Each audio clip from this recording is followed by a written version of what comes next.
de posición del Gobierno de España, de Pedro Sánchez. Tenemos aquí al señor Padilla pendiente ahí de... Lo estamos viendo en directo. Muy buenas, bienvenido a Buenos Días, Madrid. Buenos días. Javier Padilla, diputado de Más Madrid.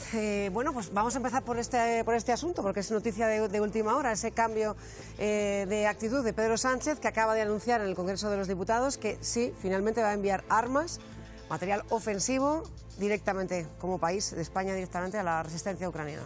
Bueno, creo que lo primero sí que es manifestar la honda preocupación que a todos nos embarga por la situación allí, por la pérdida de bienestar y la pérdida de seguridad de cientos de miles de personas, y en concreto sobre el cambio de opinión del Gobierno. Creo que más allá de la decisión concreta tenemos que congratularnos de que dentro del marco de acciones conjuntas en el marco de la Unión Europea se evalúen las medidas y se piense que tienen que ser unas o que tienen que ser otras, ¿no? Creo que tenemos que alegrarnos de tener un gobierno que no se enroque dentro de una postura determinada y que personalmente sí que me alegra que la primera pulsión del gobierno fuera una pulsión de acogida, incluso antes que la pulsión del envío de armamento ofensivo. Por ejemplo, desde Unidas Podemos no querían que se enviara armas porque consideraban que era, digamos, que aumentar la situación belicista en el lugar. ¿Qué piensa usted personalmente o como diputado de Más Madrid? Bueno, yo creo que cuando hablamos de las medidas que se están tomando en el conjunto de la Unión Europea y en concreto de las que está tomando el Gobierno de España, hay que intentar trascender lo que pueden ser los acuerdos o desacuerdos en el seno del equilibrio de un equipo de gobierno concreto y plantearse cuáles están siendo las medidas que se están tomando. Creo que lo primero que tenemos que tener en cuenta es que el objetivo que tenemos todos y todas es restituir la paz, conseguir acabar con la violación de los derechos humanos y la restitución total y completa del derecho internacional. Dentro de ese contexto tenemos que saber que todas las medidas que se tomen tienen que ser planteando una puerta de salida para el otro. Si el objetivo final es la paz tiene que estar detrás de todas las medidas que estemos tomando. Luego tenemos que ser muy conscientes de que se están tomando medidas de gran calado técnico dentro de un contexto de inestabilidad y eso tiene que hacer que seamos un poco humildes y saber que las medidas del hoy pueden ser que nos autoenmendemos pasado mañana porque veamos que no son unas medidas correctas. Y luego sí que creo que, como bien señalaba hoy en un artículo de Público, Pablo Bustinduy, hay que intentar huir de una pulsión, digamos, de orgullo belicista y tenemos que basarnos principalmente en tres estrategias. Una primera que sea una inteligencia estratégica muy clara, una templanza política muy determinada y luego una diplomacia que podríamos llamar casi de precisión. ¿Sabe una cosa, señor Padilla? Yo lo estoy escuchando atentamente. Quien no tenía esta pulsión belicista era Ucrania. Quien no tenía esta pulsión belicista era el señor Zelensky. Ha sido una agresión por parte de Rusia, por parte de Vladimir Putin. Ha sido una invasión. Y ante esto no cabe más que una condena clara y que saber que lo que está haciendo Rusia, que lo que está haciendo Ucrania es el legítimo ejercicio de su defensa.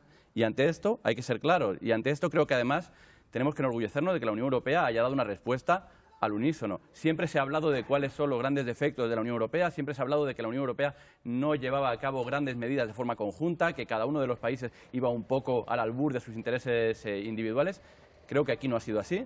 Aquí desde el primer momento nos hemos puesto del lado del país que estaba siendo agredido y con todo eso podemos diferir más o menos en una estrategia concreta. Pero desde luego no podemos diferir del lado del que estamos. Le compro el argumento. La estrategia se puede diferir, pero no en el fondo de esta cuestión. Pero ¿por qué hay una parte de la izquierda en nuestro país que sí difiere también del fondo de la cuestión? ¿Por qué hay una parte de la izquierda de nuestro país que se pone de perfil y no quiere condenar abiertamente la invasión orquestada por Vladimir Putin?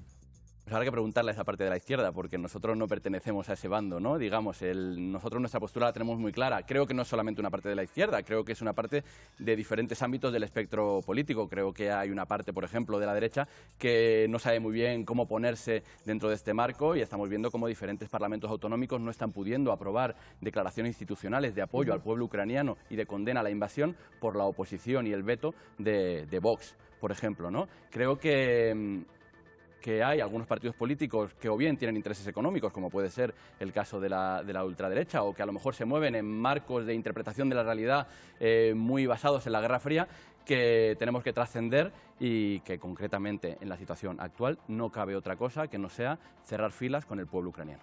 ¿Y usted qué piensa sobre la OTAN? ¿Sobre la OTAN en general o sobre la OTAN, sobre si tiene que continuar, hay que reforzar la posición de la OTAN, porque ha habido también voces que se han manifestado en contra de la OTAN? Bueno, yo creo que en concreto lo que estamos viendo ahora es que se está cumpliendo lo que era un reclamo histórico de una parte muy importante de la población y del espectro político, que es la generación de una posición europea propia. Desde nuestro punto de vista, eso es lo que hay que reforzar.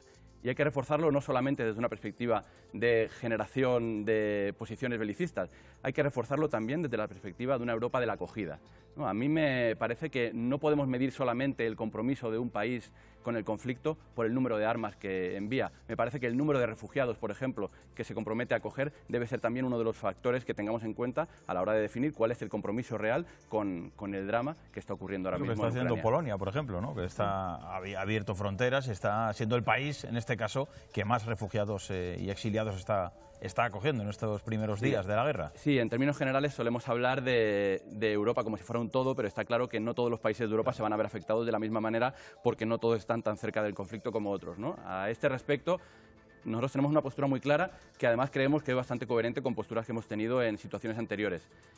En una situación actual, lo primero que hay que asegurar son corredores humanitarios seguros, que la gente que tiene que dejar Ucrania pueda hacerlo de forma segura y en los lugares de destino vaya a tener todos los servicios que vaya a necesitar. Pero además, desde nuestro punto de vista, esta es una posición que teníamos con los refugiados de Siria, es una decisión que teníamos con los refugiados de Afganistán, en cualquier tipo de conflicto. conflicto. Es una postura que vamos a mantener y de forma inmutable con los refugiados de Ucrania. Claro, Madrid ya se está preparando para acoger a algunos de esos refugiados. En el ayuntamiento ya hay 18 que han pedido ayuda y ya están atendidos. ¿Cómo va a cooperar Más Madrid en todo esto? ¿Cuál es su postura? Desde Más Madrid, nuestro apoyo a todas las decisiones que se vayan a tomar a nivel del ayuntamiento o a nivel de la comunidad para garantizar la acogida de las personas que vengan de Ucrania, pero también para garantizar el bienestar de los ucranianos, más de 20.000 ucranianos y ucranianas que tenemos ya en nuestra comunidad, que podemos decir que son más de 20.000 madrileños y madrileñas, va a ser total. Los gobiernos, tanto el autonómico como el municipal, con nosotros a ese respecto no van a encontrar más que apoyo. Usted como diputado de la Asamblea de Madrid no pensaba, me imagino que no entraba en sus planes, en su cabeza, que pudiésemos preguntarle en una entrevista hoy en Telemadrid por la guerra, por esta invasión rusa de Ucrania en el año 2022. Pero vamos a centrarnos, ya que ha preguntado Laura por la situación en Madrid, vamos a centrarnos en la región, vamos a centrarnos en el papel de Más Madrid en nuestra comunidad. No sé qué le parece el mare magnum que se ha vivido ahora en el Partido Popular y si de esta puede que salga incluso más fuerte la presidenta Díaz Ayuso. Bueno, a mí el mare magnum que se vive dentro del Partido Popular, la verdad es que me interesa bastante poco. A mí lo que me interesa es que dentro de ese mare magnum haya alguien que se encargue de lo que ocurre en la Comunidad de Madrid y haya alguien que se encargue de lo que ocurre en el Ayuntamiento de Madrid, que nos parece que a día de hoy no está siendo así. Hemos pedido explicaciones por parte de la presidenta en la Comunidad de Madrid y lo único que hemos encontrado ha sido las explicaciones que da dentro del seno de su partido. Desde nuestro punto de vista, la presidenta Isabel Díaz Ayuso está más preocupada por restablecer los equilibrios internos que por gobernar para los madrileños y madrileñas. Hoy, por ejemplo, que estamos en la previa de un pleno que tenemos mañana, en el cual la presidenta no va a acudir porque estará en el Comité de la Europa de las Regiones, nos levantamos con la noticia de que el 60% de los profesionales sanitarios contratados bajo la fórmula de refuerzo para el COVID van a ser despedidos a día 31 de marzo. A mí me da igual cómo resuelvan dentro del Partido Popular su interna. A mí lo que me importa es cómo resuelvan los gobernantes del Partido Popular en la Comunidad de Madrid y en el Ayuntamiento los servicios públicos y el bienestar de los madrileños y madrileñas. Ustedes han pedido ya 2 veces una comisión de investigación que ha sido rechazada porque consideran que sería una comisión de investigación prospectiva para tratar de hurgar y de alguna manera simplemente hacer daño. Lo llevamos la pena del telediario a Isabel Díaz Ayuso. Sí, es un poco paradójico, ¿no? Cuando uno viene de fuera, yo soy médico de familia, yo hace 4 meses o 7 meses estaba en el centro de salud pasando consulta y cuando uno llega a la asamblea se da cuenta de que hay ciertas dinámicas que uno no entiende muy bien. Por ejemplo, no se puede entender muy bien que una competencia estatal, como pueda ser la gestión del aeropuerto de Barajas en el COVID, sí que sea merecedora de una comisión de investigación y, sin embargo, saber qué es lo que hace el Gobierno de la Comunidad de Madrid con los contratos a partir de los cuales se beneficia un familiar directo de la presidenta, no sea competencia. Esto, desde luego, parece bastante paradójico, ¿no?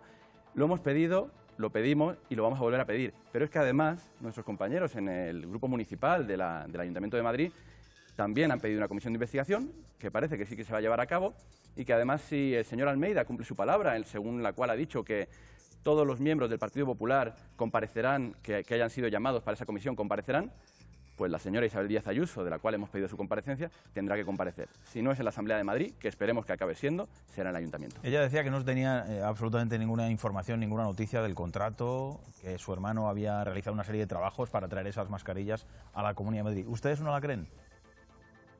Ella primero decía que su hermano no tenía ningún tipo de vinculación y en sede parlamentaria pidió que fuera Mónica García, la jefa de la oposición, quien dimitiera por decir eso.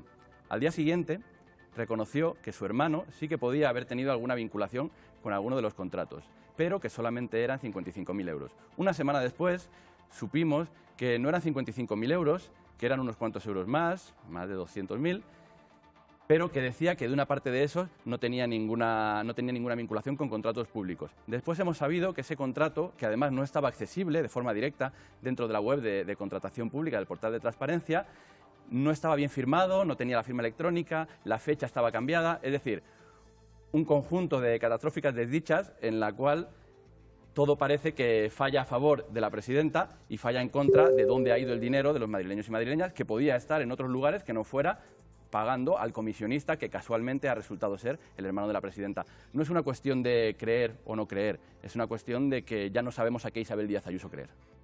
Vamos a hablar de sanidad, que además es su especialidad, y podríamos decir que es uno de los puntos débiles y uno de los objetivos que se ha marcado también la presidenta de la Comunidad de Madrid, al menos eso dice, como uno de sus objetivos prioritarios, sobre todo es la atención primaria, que digamos que es lo que podríamos decir que está peor dentro de la sanidad de Madrid, ¿no? ¿Cuál sería su propuesta para mejorar esta situación? Creo que justo eso que comentas, ¿no? De que el reconocimiento del Gobierno como que la atención primaria es uno de los puntos débiles del sistema sanitario es algo muy evidente. Creo que, especialmente en esta sexta ola, para el conjunto de la población ha habido la sensación de que algo se rompía, de que había una especie de abandono por parte de las instituciones o por parte del sistema sanitario a sus padecimientos, ¿no? Todos sabemos, quienes tenemos hijos pequeños, que si uno de nuestros hijos o el hijo de algún compañero del cole tenía síntomas de COVID y llamaba por teléfono para que cuando le podían ver, la cita que le daban era para después de que se hubiera terminado incluso el aislamiento, ¿no? Es decir, el sistema sanitario no tenía capacidad para darle a la población la atención que necesitaba en uno de los momentos que más necesitaba y en un contexto, además, en el cual todo el resto de la actividad económica y social parece que transcurría con normalidad. Mientras nosotros no podíamos acompañar a nuestros familiares enfermos en los hospitales, resulta que el resto de la vida parecía que fluía con total normalidad. Nosotros hemos llevado muchísimas propuestas, especialmente en el marco de la atención primaria, que además es el lugar donde yo he trabajado todos estos años. Las propuestas principales en el ámbito de la atención primaria pasan, por un lado, por un reconocimiento presupuestario. La atención primaria no necesita marcos, planes, estrategias, programas, etcétera, etcétera. La atención primaria lo que necesita es que alguien le diga que le quiera, pero dentro de los presupuestos. Y los 200 millones en 2 años, que además no van a ser 200 millones, parecen verdaderamente escasos para, digamos, al menos para trasladarnos a lo que sería la media del conjunto de España. Necesitamos que la atención primaria sea un lugar en el cual los profesionales quieran trabajar. Ese es como el primer paso y a día de hoy eso no lo tenemos. Los profesionales desertan de ahí. ¿Y por qué desertan? Porque trabajar en atención primaria ahora mismo es incluso doloroso, digamos.